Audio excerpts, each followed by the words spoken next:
I always thought my twin sister Elena and I shared everything, including our secrets. That was until I found the folder on her old laptop, and my whole world imploded. My name is Andrea, and up until last week, I thought I had the perfect life. A successful career in marketing, a handsome husband named Ken who doted on me, and a close-knit family that most people would envy. Sure, Elena and I had our differences, but that's normal for sisters, right? Especially when one of them has been struggling with infertility for years. Please, Andrea, you're my only hope. Elena pleaded over coffee at our weekly sister date. Her hands trembled as she clutched her mug. The doctors say I can't carry to term, and surrogacy agencies are so expensive. I stirred my latte, watching the foam swirl. Elena, that's a huge ask. You're my twin. Who else could I trust with this? Her eyes welled up with tears. Ken says you'd be perfect for it too. I nearly choked on my drink. You discussed this with Ken before talking to me? She waved dismissively. He's family too, and he's so supportive of the idea. Of course he was. My husband had always been closer to Elena than most brothers-in-law. Sometimes I wondered if he spent more time texting her than me. I'll think about it, I said finally, more to stop her pleading than anything else. That evening, while cleaning out our spare room, the one Elena insisted would make a perfect nursery, I found her old laptop. She'd left it here months ago, claiming it was too slow to use anymore. I powered it up, thinking I might find some old photos we could use for Mom's upcoming birthday slideshow. Instead, I found the folder labeled Baby Plan. My fingers hovered over the trackpad. I shouldn't snoop, but something about the way Elena had brought up surrogacy today felt off. The way Ken had been acting strange lately, taking private calls and working late. I clicked. The first email made my blood run cold. From Ken to Elena. Subject: Re-inheritance timeline. The lawyer confirmed. Once Andrea's pregnant, the trust fund kicks in. We just need to make sure she agrees to the surrogacy before she finds out about the inheritance.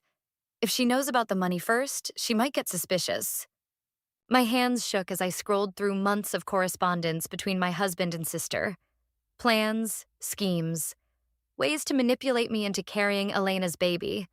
Not out of love, but because our grandmother's will had a bizarre clause about continuing the family line. The door downstairs clicked open. Andrea, I'm home. I slammed the laptop shut, my heart pounding. Ken's footsteps echoed up the stairs. There you are. He appeared in the doorway, smiling that smile I used to trust. How was coffee with Elena? I forced myself to smile back, though my insides were screaming. Fine, the usual. He sat beside me on the floor, picking up a photo album. You know, I've been thinking about what Elena asked. About the surrogacy? Have you? My voice sounded strange, even to my own ears. I think we should do it. Help family, you know? He squeezed my hand. Plus, it would be good practice for when we have our own. I wanted to scream, to throw the laptop at him, to call Elena and demand answers. Instead, I nodded slowly, buying time. Maybe you're right. My phone buzzed. A text from Elena. Have you thought more about what we discussed? Time is really of the essence here. I looked at Ken, still flipping through photos and pointing out memories we'd shared. Memories that now felt tainted. Then at my phone, where Elena's message glowed accusingly. They wanted to use my body, my life, for money. My own sister and husband had been plotting behind my back for months. Fine. They wanted to play games. I could play too. I typed back. Actually, I've been thinking, maybe we should discuss this more. Come over for dinner tomorrow? Ken beamed when I showed him the message. That's my girl. Always thinking of family first. I smiled back, but inside I was already plotting. They thought they had me figured out. Thought they could manipulate me into being their perfect little surrogate. But they'd forgotten one crucial thing. Twins don't just share DNA. We share cunning. And I'd learned from the best how to keep secrets. Sleep didn't come easy that night. Every time I rolled over, I found Ken's sleeping face next to me, the face of a man I thought I knew. The same face that had been scheming with my sister behind my back. At 3 a.m., I crept back to the spare room and opened Elena's laptop again. This time, I dug deeper. We need to make sure she doesn't find out about Grandma Rose's trust fund until after she's pregnant, Elena had written. The lawyers said it has to be a direct descendant, and since I can't carry... Another email from Ken made me physically ill. Don't worry, I can convince her. She trusts me completely. Once she's pregnant, we'll have access to the full inheritance. Split 3 ways, that's more than enough to start fresh. Start fresh? My hands trembled as I forwarded the emails to my personal account and deleted the evidence from the sent folder. The next morning, Ken acted like nothing was wrong. Want me to pick up wine for dinner with Elena tonight? He asked, adjusting his tie in the mirror. Already handled it, I replied, pushing scrambled eggs around my plate. Got her favorite red. He kissed my forehead. You're the best, babe. This means so much to her. To us. Us. The word felt like poison. At work, I could barely focus. My friend Lorelai noticed immediately when she stopped by my desk. You look like you've seen a ghost, she said, perching on my desk. Spill. I shook my head. Not here. We met in the parking garage during lunch. Sitting in her car, I showed her the emails on my phone. Those manipulative bastards. Lorelai's face flushed with anger. You're going to confront them, right? Not yet. I leaned back, closing my eyes.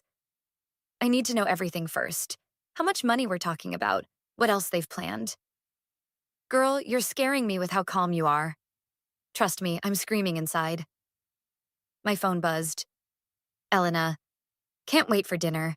Ken says you're warming up to the idea. We have so much to discuss. Lorelai read the message over my shoulder and snorted. The audacity. I need a favor, I said. Can you help me set up a hidden camera in my dining room? Just in case. That evening, Elena arrived right on time, wearing her favorite blue dress, the one that made us look most identical. Ken greeted her with a hug that lasted a few seconds too long. I brought the surrogacy agreement, Elena chirped, pulling papers from her bag. Just to look over, of course. No pressure. I poured the wine, my hands steady despite my racing heart. How thoughtful. But maybe we should eat first? Throughout dinner, I watched them exchange glances when they thought I wasn't looking. Every laugh, every casual touch, every seemingly innocent comment now carried hidden weight. Andrea. Elena set down her fork.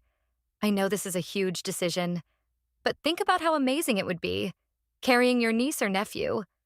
We could experience everything together. Plus, Ken added, reaching for my hand, it would be good practice for us, right, honey? I withdrew my hand to reach for my wine. Tell me more about the agreement. Any specific terms I should know about? Elena brightened. Oh, it's all very standard. Just basic medical requirements, lifestyle restrictions during pregnancy, that sort of thing. And compensation? I asked innocently. Ken coughed. Well, we'd cover all medical expenses, of course. That's so generous. I smiled, thinking of the emails about the trust fund. You know what? Let me see those papers. Elena practically threw them at me. As I pretended to read, my phone buzzed with a text from Lorelai. Camera working perfectly. Getting everything. This is quite detailed, I said, flipping pages. Mind if I have my lawyer look it over? Their faces fell in perfect synchronization. Oh, I don't think that's necessary, Elena stammered. It's family, after all. Family, I echoed, taking another sip of wine.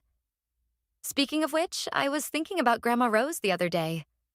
Remember how particular she was about her will? Ken's fork clattered against his plate. Elena's face went white. Such specific conditions, I continued. She always did have strong opinions about carrying on the family line. More wine?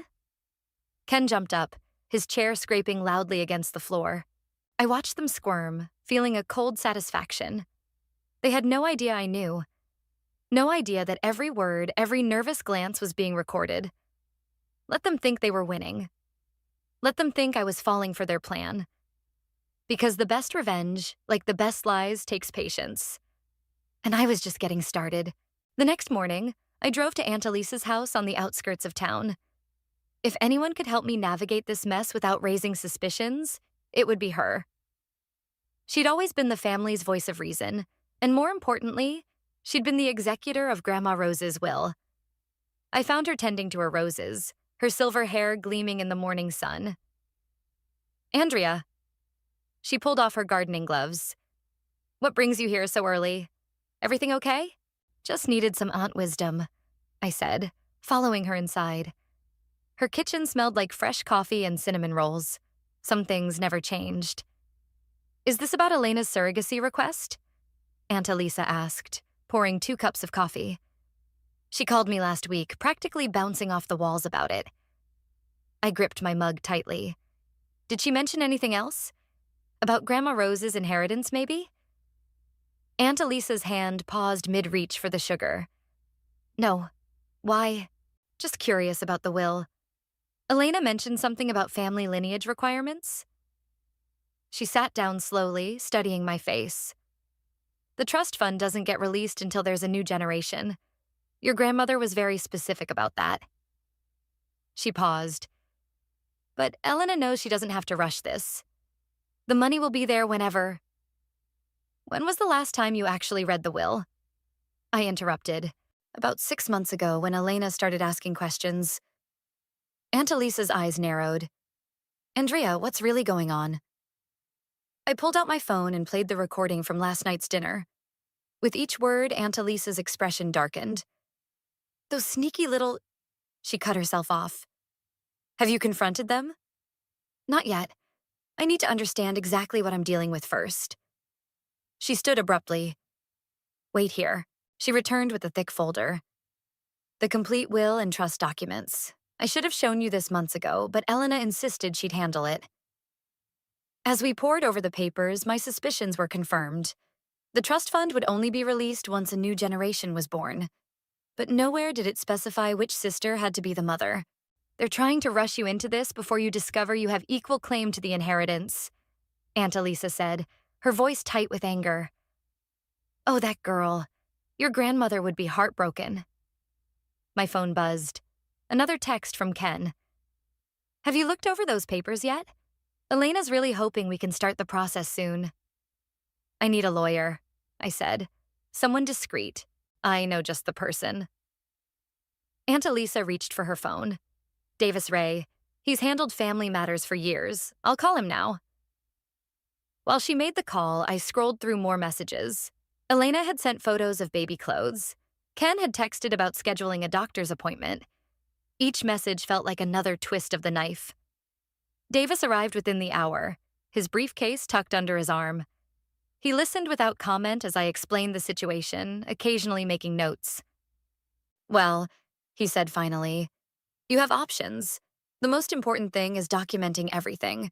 Keep those emails. Record conversations when legal. And whatever you do, don't sign anything. What about the trust fund? I asked. Based on these documents, you have equal right to it. They're trying to manipulate you into giving up your claim. He shuffled through his papers. But there's something else that concerns me. These medical forms they want you to sign? They're not standard surrogacy agreements. They're trying to trap you into specific terms that would give them complete control over your medical decisions during pregnancy. My stomach churned. They really thought this through. Sociopaths usually do, Aunt Elisa muttered. My phone buzzed again. Elena. Lunch tomorrow? We should talk about the timeline. Ken found a great fertility specialist. I showed the message to Davis. What's my next move? Keep playing along, he advised. But we'll need to move quickly. I'll draft proper documentation to protect your interests. I'll help, Aunt Elisa added. Elena won't suspect anything if I start asking questions about the trust. She thinks I'm just being my usual nosy self. I hugged them both before leaving. In my car, I found another text from Ken. Missing you. Can't wait to start our family journey together. I typed back. Me too. Everything's going to change soon. That was the only honest thing I'd said to him all day. Driving home, I thought about Elena's face at dinner, so earnest and loving on the surface, about Ken's gentle touches and encouraging smiles. They'd perfected their performance, but so had I. The difference was I had truth on my side, and soon they'd learn exactly how expensive their lies would cost them. Lunch with Elena felt like starring in a twisted play. We sat at our usual cafe, but everything had changed. Every smile felt poisoned, every word calculated. I found the perfect nursery theme. Elena gushed, showing me pictures on her phone. Gender neutral, of course, since we won't know for a while. "It's beautiful," I said, noting how she'd already started saying, "we." "You've really thought of everything." Speaking of which, she reached into her designer bag. "I have the medical screening forms. The fertility clinic can see us next week." I took the papers, pretending to study them. "Us? Well, you and Ken, technically. I'll be there for moral support." She stirred her iced tea. "He's taking time off work specially." Of course he was. I slipped the forms into my purse, right next to my phone, which was recording everything. "You seem distant lately," Elena said, reaching for my hand. "Are you having doubts?" I squeezed her hand, remembering all the times we'd comforted each other as kids. "Just processing everything. It's a big decision." "But we're sisters," she said, her eyes welling up right on cue. "We share everything."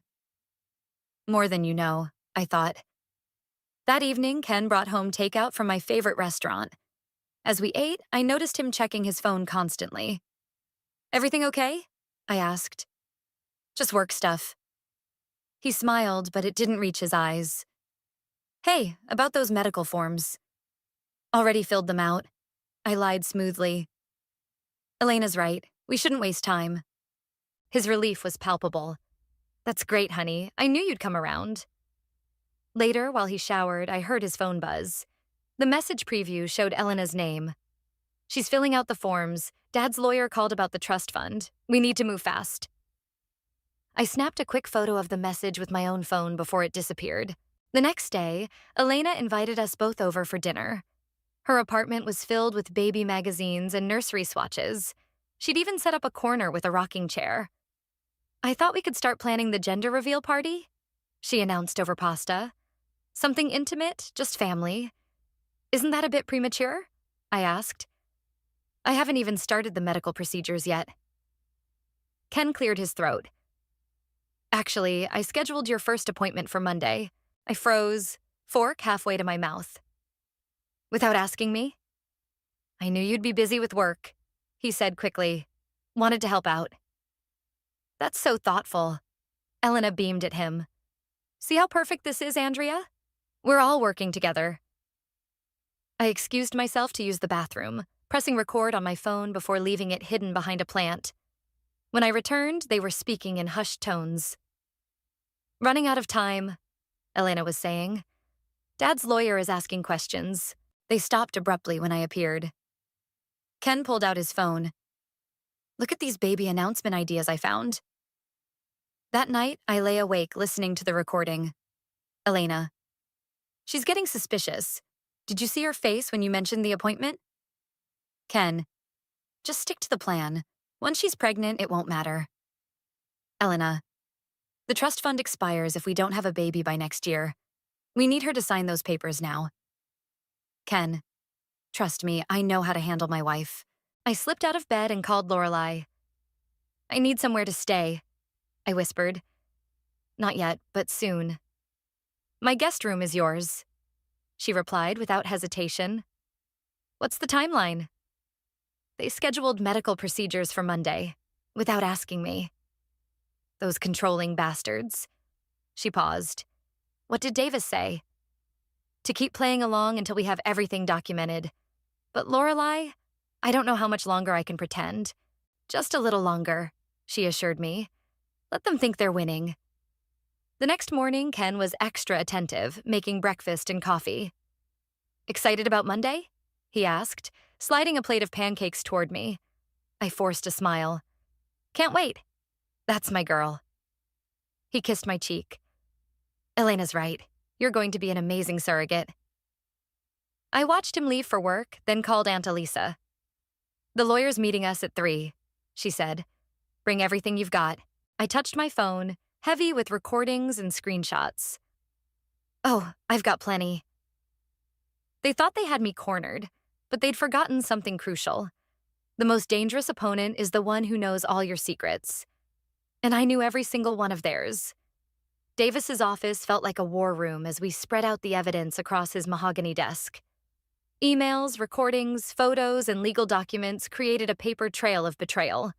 This is more than just a trust fund issue, Davis said, reviewing the medical forms. These documents would essentially give them control over your medical decisions for a year after birth. It's predatory. They're trying to trap me, I said, pointing to specific clauses. Look at these penalties if I breach contract.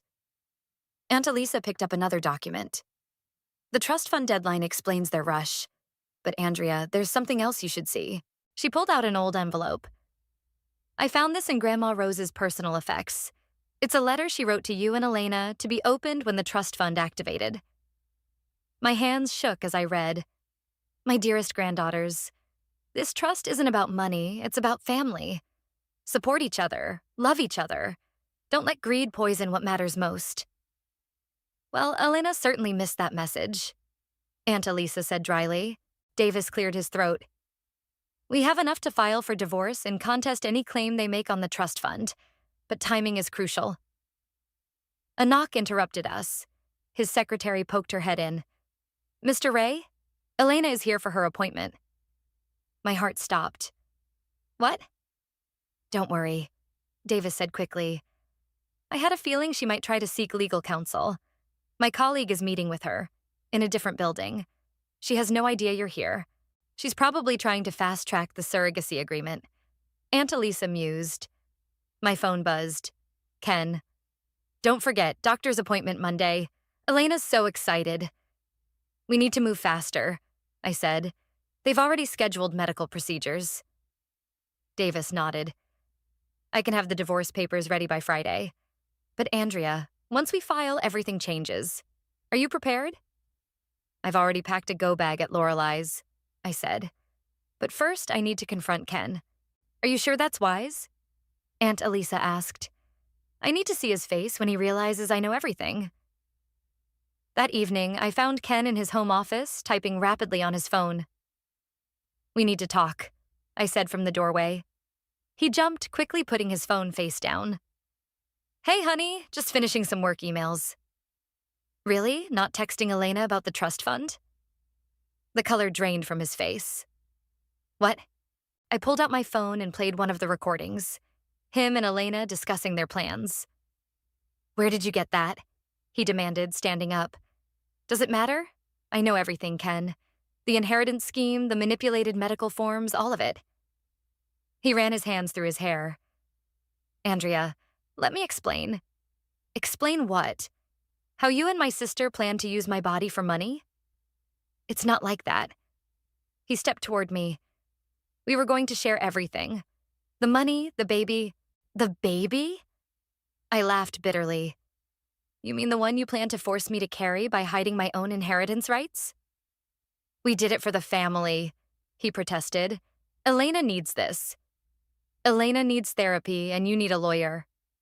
His expression hardened. You're bluffing. I pulled out the trust fund documents. Am I? Grandma Rose left this for both her granddaughters, not just Elena. You don't understand what you're doing, he warned. Elena's already started the legal process. With Davis Ray's office? Funny thing about that.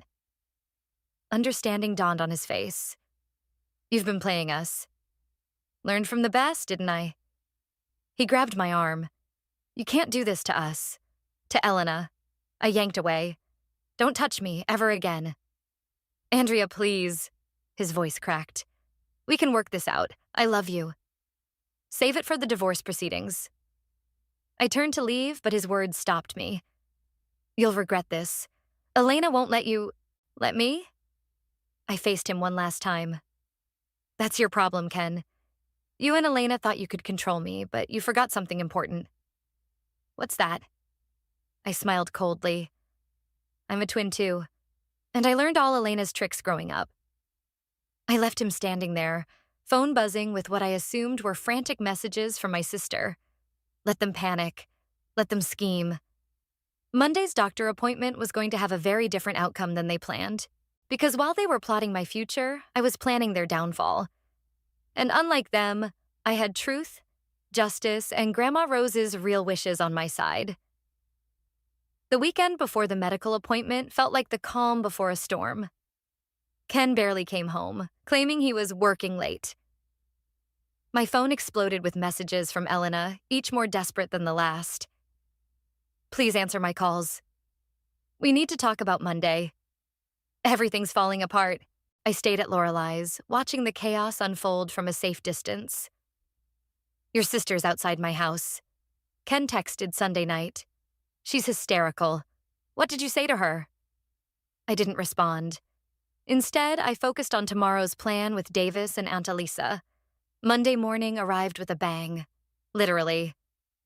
Elena showed up at Lorelei's at 7 a.m., pounding on the door. Andrea, I know you're in there, she shouted. You can't do this to me. To us. Lorelei opened her bedroom window. Leave now, or I'm calling the police. She's my sister, Elena screamed back. This is family business. Family business? I finally emerged onto the porch. Like plotting to use me as an incubator? Elena's mascara was smeared, her hair disheveled. It wasn't like that. We were going to tell you everything. When? After I was pregnant and trapped by your fake medical contracts? The contracts were for protection. Your protection, I cut in. Not mine. She stepped closer, her voice dropping to a whisper. Please, Andrea.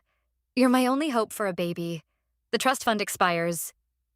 The trust fund? I laughed bitterly. That's all you really care about, isn't it? No, I mean, yes, we need the money, but... We? I raised an eyebrow. You and Ken seem awfully cozy planning my future together. Her face flushed. That's not fair. He was just helping... Helping himself to my inheritance, you mean? A car pulled up. Ken jumping out before it fully stopped. Elena, I told you to wait. Perfect timing, I said. We can all go to the doctor's appointment together. They exchanged panicked looks. About that, Ken started. Maybe we should postpone. Oh no, I smiled. Everyone's already there waiting. What do you mean, everyone? Elena demanded.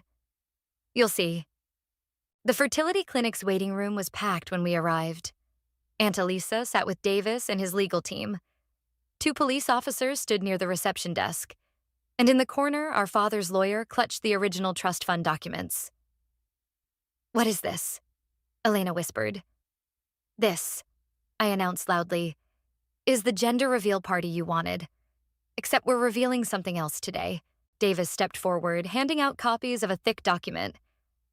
This details the conspiracy to defraud Andrea of her inheritance rights through coerced surrogacy. Ken grabbed for the papers. You can't prove... Actually, Aunt Elisa interrupted. We can. Those medical forms you tried to trick her into signing? Illegal. The hidden trust fund details? Fraud. The recorded conversations about your scheme? Damning.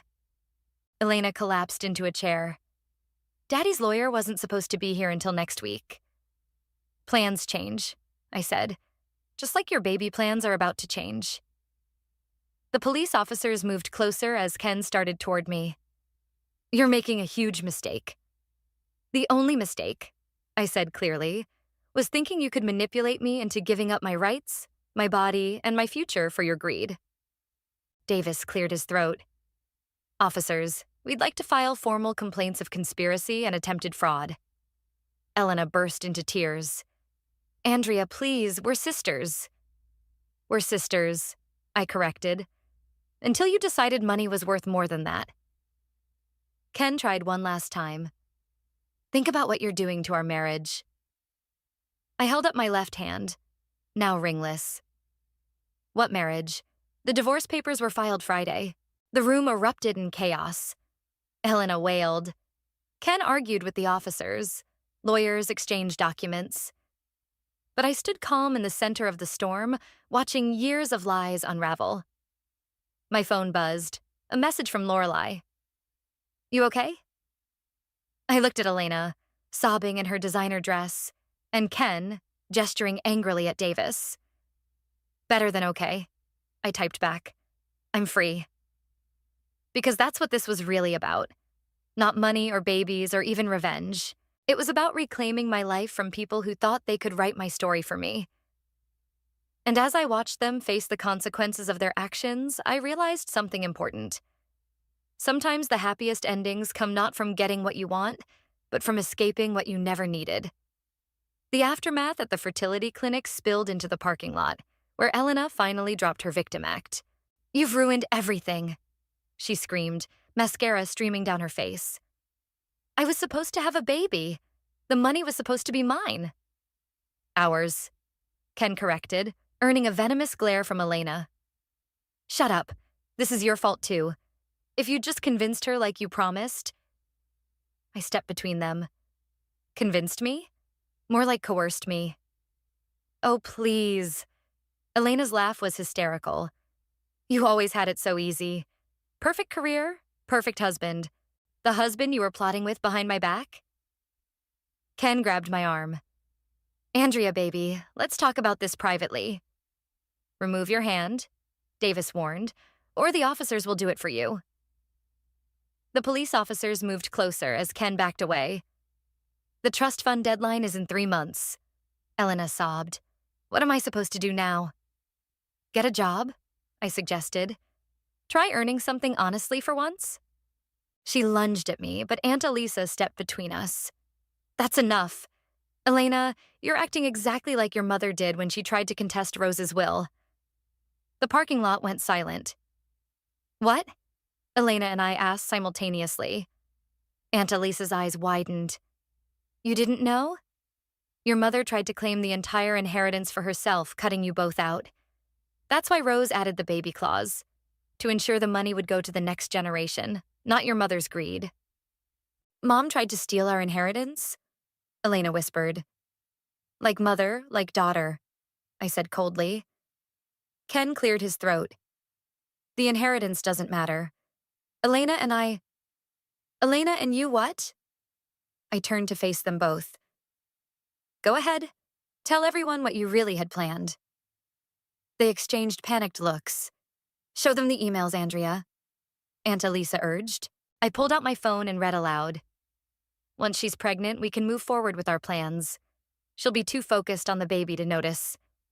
"Stop," Ken pleaded. "Notice what?" Davis pressed. Elena cracked first. "We were going to move away. Start fresh with the money and the baby." "Together?" I asked quietly. Their silence was answer enough. "Well," Davis said, "that certainly adds another layer to our case." The police officers stepped forward. "We have enough to proceed with charges." "Charges?" Elena's face went white. "You can't be serious." "Conspiracy to commit fraud," one officer listed. "Attempted coercion, potential medical abuse." Ken started backing away. "This is ridiculous. Elena, tell them." But Elena was already crumbling. "It was his idea. He said we could have everything, the money, the baby, a new life." "You lying bitch." Ken lunged toward her. The officers moved swiftly, restraining him as Elena collapsed into hysterics. "I want my lawyer," Ken shouted. "Present." Davis smiled coldly. "Though I represent your soon-to-be ex-wife." Aunt Elisa put her arm around me as we watched them both being led to separate police cars. "The trust fund?" I asked Davis. "Will be split equally between you and Elena as originally intended," he confirmed, "though her portion might be affected by legal fees and penalties." Through the police car window, I watched Elena sob into her hands while Ken stared straight ahead, jaw clenched. They really thought they'd get away with it, I marveled. "People driven by greed usually do," Aunt Elisa said. "Your grandmother would be proud of you, standing up for yourself." My phone buzzed. A message from Lorelei. News crews are heading your way. Want to make a statement? I looked at the chaos around me.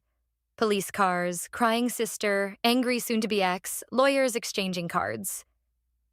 Actually, I said, I do. As reporters gathered, I stepped forward with Davis beside me. My name is Andrea, I began, and this is a story about family betrayal, attempted medical fraud, and the importance of knowing your rights. Elena screamed from the police car. Ken demanded his phone call. But I kept talking, sharing every detail of their scheme, because sunlight is the best disinfectant, and some family secrets deserve to see the light of day. The truth, I concluded to the cameras, is that no amount of money is worth sacrificing your dignity, your autonomy, or your right to choose what happens to your own body. As the reporters clamored with questions, I turned away. Let Elena and Ken face the public consequences of their private schemes. I had my own future to plan. And for the first time in months, I could breathe freely, knowing it would be my choice, my life, my story to write. Without their manipulation, without their lies, without them. The morning of the court hearing, Lorelai helped me choose a simple black dress. Ready to end this? More than ready.